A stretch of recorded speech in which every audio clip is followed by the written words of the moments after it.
피붕이 생각입니다. 오늘은 삼전 닉스 주가 전망에 대한 이야기를 한번 해볼까 하네요. 비교군을 가지고 그냥 숫자만 놓고 계산을 한번 해보려고 합니다. 그래서 제목도 계산해보니 여기까지는 가능하다라고 잡았어요. 물론 이게 내일 당장 간다는 이야기는 아니고요. AI 시대를 이야기할 때 가장 먼저 움직인 회사가 어디냐를 먼저 한번 생각해보죠. 바로 엔비디아입니다. 사실 AI의 최초 지표라고 해도 될 정도로 가장 먼저 움직인 회사였잖아요.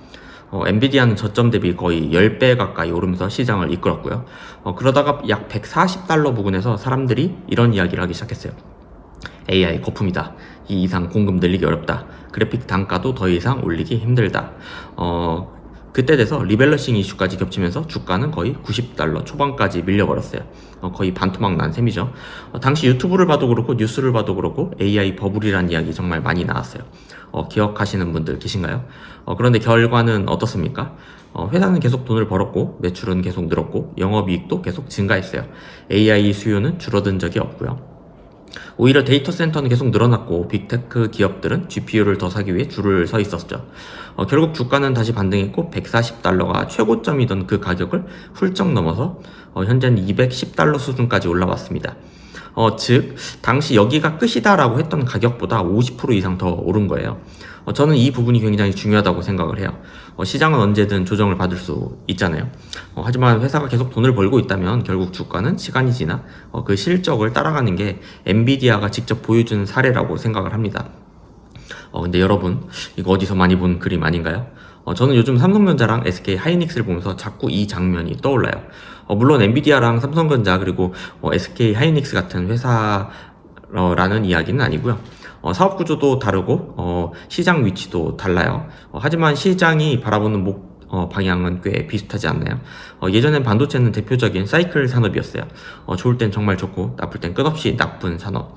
그래서 실적이 롤러코스터처럼 위아래로 움직였잖아요.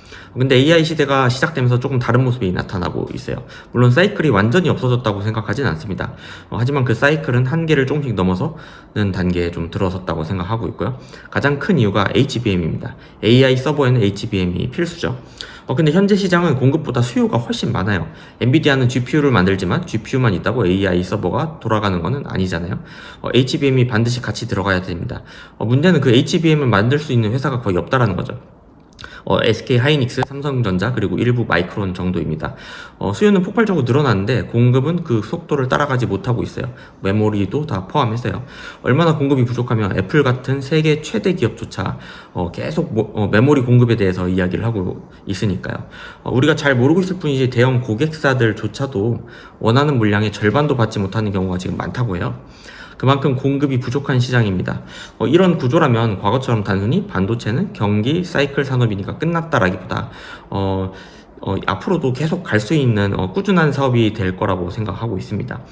그래서 저는 최근 증권사 리포트에서 나온 삼성전자 목표가 그리고 SK 하이닉스 목표가가 무조건 허황된 숫자는 아니라고 생각이 돼요.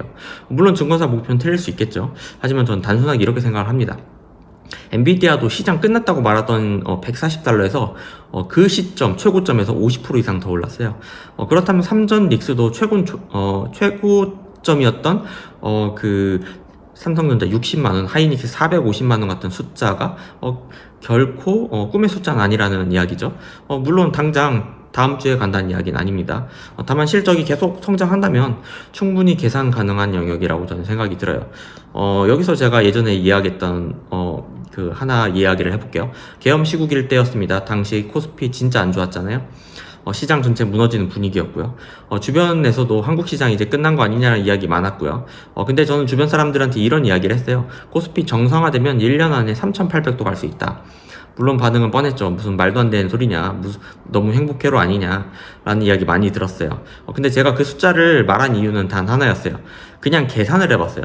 코로나 이후에 전 세계 증시는 엄청난 회복세를 보였거든요. 미국은 말할 것도 없고 유럽도 생각보다 빨리 회복을 하고 있었고요.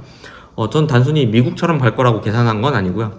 오히려 미국보다 훨씬 보수적으로 유럽 시장 정도의 회복률만 적용을 해도 코스피는 3,800이 충분히 가능하다고 생각을 했어요. 그래서 그냥 숫자를 넣어 계산해 보니까 3,800 정도가 나오더라고요. 근데 결과는 어땠어요? 코스피는 제 예상을 훨씬 뛰어넘더라고요. 2000 초반대였던 시장은 불과 1년도 안 돼서 4000을 뛰어넘었죠. 제가 신이라서 맞춘 게 아닙니다. 그냥 그 당시에 시장이 가지고 있던 기업 가치랑 실적을 숫자로 그냥 계산을 했더니 다른 나라를 기준으로 그냥 그렇게 나왔던 겁니다. 그래서 저는 지금도 같은 생각을 하고 있어요. 많은 분들이 실적이 이렇게 좋은데 주가 왜 안 오르냐라는 이야기를 해요. 사실 주식이 원래 그렇잖아요. 실적과 주가는 항상 같은 타이밍에 움직이지 않고요. 여러분도 기억하실 겁니다. AI 열풍이 한창 시작됐을 때 미국의 AI 관련 기업들은 엄청난 상승을 보여줬어요. 나스닥은 계속 신고가를 갱신했고 AI 관련 종목은 하루가 다르게 올라갔어요. 근데 이상하게 삼성전자 하이닉스는 한동안 거의 움직이질 않았어요. 오히려 코스피가 올라갈 때 삼성닉스가 발목을 잡고 있는 시기도 있었고요. 3천 가는 그 시국이에요. 그 당시 실적이 나쁘지 않았어요. 오히려 굉장히 우수했고요. HBM 이야기도 이미 나오고 있었고 AI 수요도 확인되고 있었고 근데 주가는 거의 반응하지 않았어요. 왜였을까요? 저는 그 이유를 단순하게 생각을 합니다. 타이밍 문제였던 것 같아요. 시장이라는 곳은 좋은 기업이 있다고 해서 바로 돈이 들어오진 않더라고요. 사람들의 관심이 어디 있냐, 기관과 외국인의 자금이 어디로 움직이냐, 그게 더 중요한 때가 많은 것 같아요. 그래서 저는 주가가 실적보다 먼저 움직일 수 있고, 실적이 좋아졌는데도 몇 달간 안 움직일 수도 있다고 생각을 합니다. 근데 결국 긴 시간으로 보면 주가는 실적을 따라 움직이죠. 그래서 지금처럼 실적은 계속 좋아지고 있는데, 주가가 흔들리는 구간은 오히려 나중에 보면 가장 아쉬운 구간이 되는 경우가 많더라고요. 물론 여기서 많은 분들이 이런 이야기를 할 수 있어요. 그래도 너무 많이 오른 거 아니냐, 버블 아니냐. 충분히 할 수 있는 이야기입니다. 왜냐하면 최근 몇 년 사이 주가가 정말 많이 올라왔기 때문이죠. 근데 저는 하나 생각해 볼 필요가 있다고 생각합니다. 최근 몇 년 동안 전 세계는 엄청난 유동성을 공급을 했어요. 쉽게 말하면 돈을 정말 많이 풀었어요. 그 결과 인플레이션도 크게 발생을 했죠. 그럼 기업들은 어떻게 될까요? 가격이 오르면 매출도 같이 오릅니다. 좋은 기업은 인플레이션보다 더 높은 속도로 돈을 버는 게 정상이에요. 그렇다면 주가 역시 과거보다 더 높은 가격을 받아야 맞습니다. 예전에 PER 10배가 적정이었다면 지금 무조건 10배 한다고 단정할 수도 없고요. 시장 자체의 스케일이 달라졌으니까요. 근데 한국 시장을 보면 많은 분들이 코스피 너무 많이 올랐어라고 이야기합니다. 근데 저는 조금 다르게 생각을 해요. 사실 코스피가 크게 오른 것처럼 보인 이유도 삼성전자랑 하이닉스 두 회사 비중이 너무 컸기 때문이죠. 이 두 기업이 너무 좋은 실적을 내고 크게 움직이면 지수도 같이 딸려 올라가니까요. 그래서 시장 자체가 버블처럼 보이는 착시 현상이 있다고 생각합니다. 저는 진짜 버블인지를 확인하려고 하면 오히려 코스닥을 봐야 된다고 생각을 해요. 많은 분들이 기억을 하실지 모르겠는데 닷컴 버블 시절에 코스닥이 3,000을 넘었던 적이 있어요. 근데 최근 몇 년 동안 코스닥은 700선으로 지금 내려오기도 최근 몇 년이 아니라 최근에 700선까지도 터치를 했죠. 700 후반이요.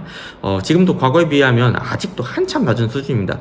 그래서 저는 적어도 한국 시장 전체를 버블이라고 단정 짓기에는 어렵다고 생각을 하고요. 오히려 기업의 실적과 영업이익을 보면 지금 시점은 저평가되어 있는 시점이라고 생각이 듭니다. 마지막으로 최근 가장 뜨거웠던 이슈를 하나 이야기해 볼게요. 바로 SK 하이닉스 ADR 상장 이슈죠. 사실 이 뉴스를 보면서 저는 오히려 최근 반도체 주가가 왜 이렇게 흔들렸는지 조금 이해가 되기 시작하더라고요. 이번 ADR 상장은 규모가 상당히 컸어요. 해외에서도 손꼽히는 정도의 큰 상장이었고 이 정도 규모라면 기관 입장에서 포트폴리오를 새로 짜야 하는 수준이었다고 하더라고요. 많은 분들이 기관을 단순히 현금을 갖고 있는 투자자라고 생각을 하지만 실제로 그 기관도 섹터별 비중을 맞춰야 되는 경우가 많아요. 예를 들어 반도체 비중을 늘려야 한다고 하면 갑자기 코카콜라를 팔고 하이닉스를 사는 그림보다는 같은 반도체 섹터 내 비중을 줄이고 그 돈으로 들어오는 게 자연스럽더라고요. 기존 반도체 종목의 일부를 줄이고 새로 상장된 하이닉스를 편입하는 식으로요. 그래서 저는 최근 반도체 종목이 유독 힘을 못 썼던 이유가 다른 게 아니라 이 수급적인 영향이지 않을까라는 생각이 들었어요. 실제로 상장 당일만 봐도 재밌는 현상이 있었어요. 하이닉스는 상장 초기 가격에 비해서 크게 상승을 했는데 같은 반도체 섹터인 일부 종목들은 당일날인데도 상당히 힘을 쓰지를 못하더라고요. 물론 이것만 가지고 모든 걸 설명할 수는 없겠죠. 근데 하지만 적어도 최근 주가 흐름을 이해하는 데는 하나의 퍼즐이 될 수 있지 않나라는 생각이 듭니다. 그리고 저는 최태원 회장이 했던 말도 인상 깊었어요. 상장 행사에서 투자자들이 걱정하지 않을 정도로 오늘 상장된 가치 이상의 성과를 보여주는 게 우리의 역할이다 라는 취지의 이야기를 했어요. 이 말을 듣고 저는 이렇게 해석했어요. 결국 회사도 알고 있다라는 겁니다. 주주들이 지금 주가보다 앞으로 성과를 보고 투자한다는 사실을 말이죠. 그리고 그게 하방을 이야기하고 있다라는 얘기도 얘기로도 들렸어요. 하지만 적어도 지금 회사는 지금보다 더 좋은 실적을 만들겠다는 자신감을 뭐 시장이 보여준 거라고 생각하기도 합니다. 그래서 저는 오늘 주가를 보면서 너무 조급해하지 않아도 된다고 생각이 들었어요. 물론 앞으로 더 빠질 수도 있겠죠. 지지선을 깰 수도 있겠고요. 예상보다 더 오래 횡보할 수도 있겠고요. 근데 제가 계속 강조하는 건 하나예요. 좋은 기업은 결국 실적으로 증명한다. 주가는 그 실적을 늦게 따라올 뿐이다. 하지만 저는 적어도 감으로 이야기하는 건 아니고 과거 사례와 숫자를 보면서 다른 나라의 회사 그리고 종합주가지수를 비교하는 결과로서 말씀드린 겁니다. 여러분은 어떻게 생각하는지 궁금하네요. 지금 삼전 닉스는 여전히 저평가라고 생각하는지 아니면 충분히 이미 오른 가격이라고 생각하는지 댓글로 여러분의 의견을 이야기해주세요. 오늘은 그런 생각이었습니다. 뭐 아무튼 그렇습니다.